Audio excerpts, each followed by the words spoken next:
guys, welcome back to my Taylor Talks channel. Make sure that you guys click that like and subscribe button for some more Taylor Talks. Now, I want to talk about something that has been all over the internet last year and I just didn't catch up with it until now. I want to talk about Rachel Hollis and her scandal, and of course her scandal with her husband as well. Now, for those of you guys who don't know who Rachel Hollis is, she is a lot of things, but she's known for being a best-selling author and motivational speaker. She has her own company, which is called The Hollis Company, and she is most notably known for writing her book, Girl, Wash Your Face.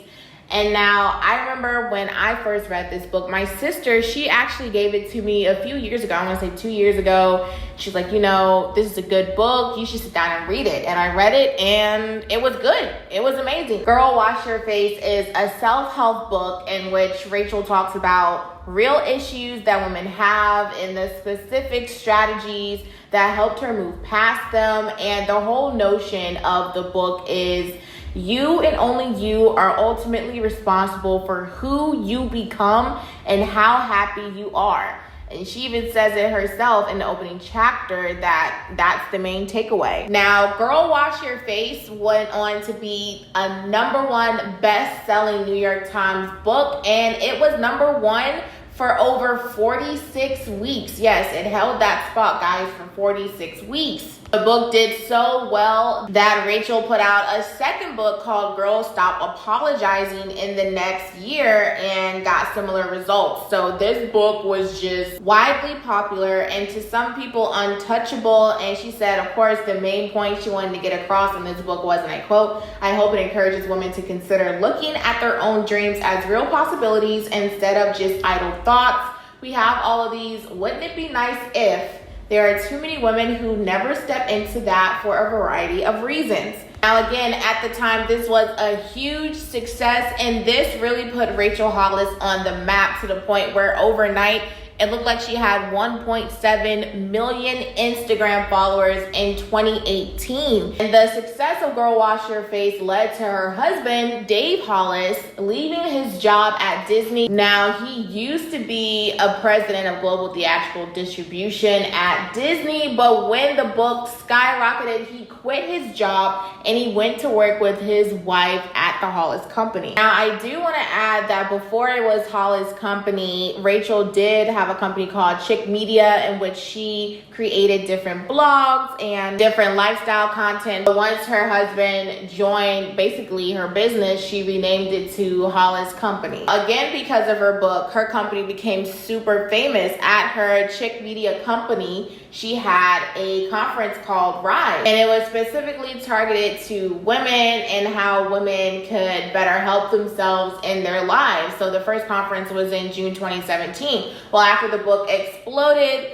they both worked on the conference together, and the ticket prices for the conference, get ready for this, in 2018 cost anywhere between $25 to $1,800 per ticket. And they sort of rebranded the second year of the conference, saying, and I quote, "A cultivated space where women from every walk of life can come together to be inspired, supported, and enveloped in a community. Rise Weekend will be the perfect balance of loving encouragement and straight up kicking your butt." The long story short, it was basically a conference designed to inspire women by preaching the same ethos she expressed in her book, which is whatever you want to do, whatever you want to be, you have the power to make that happen. And to a lot of her followers, they saw Rachel as the ultimate example of a self-made girl boss, someone to follow in her footsteps because she was so relatable. This made people gravitate towards her conference, thus making the prices for the tickets super high. Rachel and her husband, again, capitalized on the book even more, and they launched a podcast called Rise Together. It's where they discuss their lives, their marriage, and their everyday problems that they faced. Now, they also had a conference for this as well called Rise Together, the same name as their podcast, and it's basically an event for couples in a romantic relationship who want to grow together, work through a rough season, rekindle their romance, you name it. And in the promotional video, they admitted that they had no formal training in counseling couples, but that was the point. People wanted to seek out Rachel and Dave because they were not professionals. It didn't matter that they didn't have degrees or qualifications. All the supporters wanted to see was that Rachel and Dave were living proof that they had a successful marriage within themselves and that they were basically marriage goals. So this massive book came out, a self-help book for women that reached millions of women around the world. Dave and Rachel, husband and wife, started working together, started a podcast, and talked about how they made their marriage work. And they were teaching people how to make their marriages work as well. And they were profiting off of that by creating their own conferences and charging a lot of money for it. And then all this kind of came crashing down in 2020. In fact, June 2020, the couple announced on Instagram that they were divorcing. Yeah. And this was a shock to their millions of followers because Dave and Rachel, this couple, they chose to make their marriage a part of their personal brand. They capitalized off of their marriage being not perfect, but them having a marriage in the public eye that was working. They capitalized off of that, and they were teaching their followers how to have a marriage just like them. And then all of a sudden, about 2 years after, they got really famous, they broke up. And it wasn't really a problem of, that their marriage was a failure. It was just hypocrisy. Like, how could they have such a great relationship one minute and then divorce the next? How could they have this podcast together? And how could they have this conference teaching people how to have a good marriage, and then all of a sudden you turn around and you're not together anymore? And people started to put two and two together that their marriage wasn't always that great, and they were just telling people to do different things in their relationship and their marriage just for the money and not because they were being genuine. And that's where people found that disconnect. That's when people decided to not trust them anymore because people thought that they weren't being truthful. Dave and Rachel were both influencers, and we all know that if you're an influencer, you have to be genuine with your followers, or if you're not genuine with your followers, you have to fake it until you make it. And they just broke that trust with all their followers. Millions of people, especially women, looked up to Rachel and followed her teachings, and now they were just left astray. They were practicing what Rachel was teaching when Rachel, in their mind, wasn't even practicing that in her own life. A lot of people took to social media, especially Rachel's Instagram account, at that time, writing underneath, her post saying, "Rachel, you told me I wasn't trying enough in my relationship, in my marriage, at work, in my life. And now you're telling me that you weren't even trying hard enough. You told me to work harder, but you weren't working harder yourself. You were just saying that for whatever reason." And the announcement of their divorce had consequences on both Rachel and Dave, especially since her third book, Didn't See That Coming, came out in September of 2020. So about, 4 or 5 months afterwards, she announced she was coming out with a new book, which she promised to teach others how to overcome hardships like the one she had just announced. But the book, called Didn't See That Coming, failed to match the success of her previous ones, and it only spent 6 weeks on the New York Times bestseller list. Now again, Girl Wash Your Face was on the list for 46 weeks. This third book was only on the list for 6 weeks. During this time, a lot of people were saying, well, you just told us in June that you were getting a divorce, and now 3-4 months later, you have this book out talking about how you overcame your divorce. Something's not adding up. You guys knew about this all along. You guys were lying to us the entire time. Now, because of this downfall at the end of 2019, we saw that Dave, he actually left the Hollis company and he became an author and motivational speaker at the time. Now, last year, Dave Hollis made headlines because he was actually promoting his book on Instagram. He came out with a new book last year called Built Through Courage, and he was promoting it, and he actually went on Instagram, and for a good, I want to say maybe 10, 11 minutes, he was just ranting to everybody on his Instagram live, telling people to unfollow him if they don't buy his book. And I quote, "It's $18, 18 stinking dollars. For $18, I'm 100% certain I would put all of the money in the world up against the promise that for $18, I can change your life. Why do you follow me? If you haven't bought my book, why do you follow me? If you follow me and you haven't bought my book, unfollow me. I would prefer to lose all of the people who are not interested in buying the thing that I've dedicated the last 18 months of my life to, that I poured every single bit of my life into, than allow you to show up and breach our contract. Now, his meltdown went viral on the internet. A lot of people were criticizing him for even coming on the internet and saying all his followers to basically unfollow him. So he did put out an apology a little bit later after the rant and said that it would never happen again, and he saw his pitfalls and his shortcomings during that Instagram live. Now back to Rachel. She did have a lot of scandals on her end, specifically to her.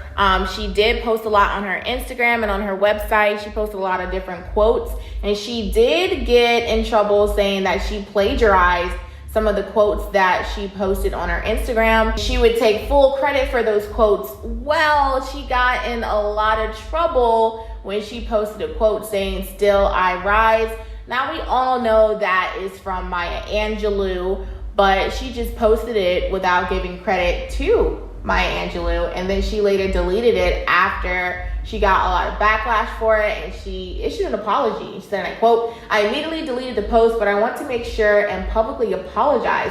While I didn't create or post the graphic, I am the leader of the team that did, and I accept full responsibility for their actions. I can't imagine how deeply hurtful it is to the African-American community to see the words of your heroes used without credit." Now, Rachel was underneath hot water again, and this time it was huge. Last year, she seemingly compared herself to Harriet Tubman and Oprah Winfrey on TikTok while saying they were all unrelatable to people. Yeah, so during a TikTok live, Rachel mentioned that she had a housekeeper, and someone commented that she was privileged and unrelatable. Rachel went off on a now deleted TikTok, responding to the comment saying, "You're right," admitting that she was privileged. She said, I quote, "But I also worked my butt off to have this money, to have someone come twice a week to clean my toilets.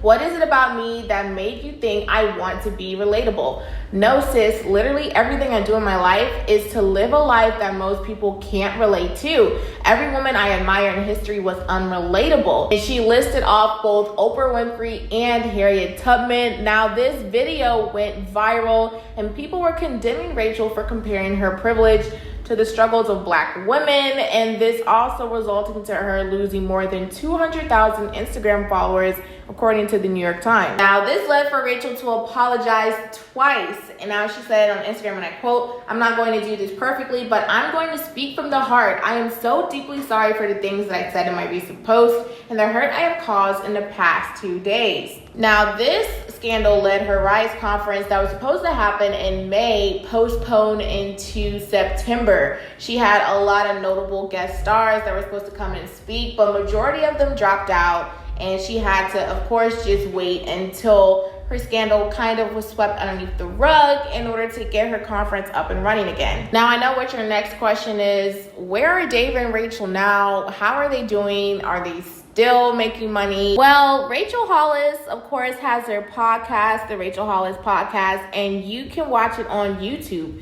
Yeah, she details her life on YouTube, and she does different reaction videos. I think the last video she did was a reaction video to Encanto, which is a really good movie, by the way. But yeah, you guys can see her on YouTube now. Now, as far as Dave, he did announce he was going to stay off of social media. Whether he's actually doing that or not, I'm not sure. Comment below if you guys have seen him post anywhere. But as far as Dave, I know that he does have a girlfriend, and as far as I know, they are happily together. And there you have it, folks. We went through the rise and the fall of the Hollises, Rachel and Dave Hollis, specifically Rachel. And what I'm about to say is my opinion. They did not say this, but I want to tell you guys, so please, please, please do not put all of your hopes, dreams, and faith into one person, two people, a group of people. Please don't, because you will get let down sooner or later. I don't know when that'll come, but it will come. So many people got hurt over their scandal, and they're still recovering from this, and they might not even recover all the way. So we have our celebrities and our people that we look up to, and honestly, we should. But just like when it comes to our money, we shouldn't put all our eggs in one basket. And I know I've done this before myself in the past, so I just want to put that out there. But I want to hear from you guys. What do you guys think about this scandal? Make sure that you guys comment below your thoughts. Do you guys think they can have a rebound from all of this? I want to know what you guys' thoughts are. Make sure to like and subscribe and get this video circulated. And as I always say, stay safe. See ya.